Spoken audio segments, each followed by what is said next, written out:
প্রত্যেকে অন্ন সেবা করুন।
মহাপ্রভু সেবা 25 টাকা দান করলেন। মহাপ্রভু ওনার মনস্কামনা পূর্ণ করুন। তাহলে আমাদের গণেশ ঠাকুরের বাল্যকালের নাম ছিল বিনায়ক। তিনি বিনায়ক থেকে গণেশ হলেন কি করব? তার পিতা মহাদেব যজ্ঞ করেছিলেন,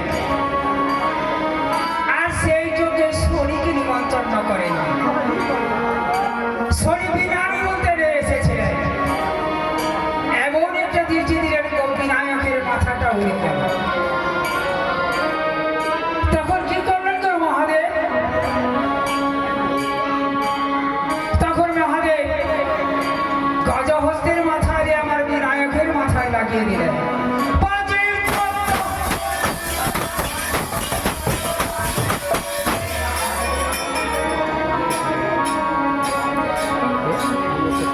তাই আমার গৌর কি বলছে গো? বলছে রে সর্বদেবীর পুজোর আগে তোর পুজো হবে, তোর কোনো চিন্তা নেই। তাই আমার গৌর কি বলছে? বলছে গণেশের নাম আজ থেকে তোর নাম হয়ে গেল গণেশ। বিনায়ক থেকে তিনি গণেশ হয়ে গেলেন।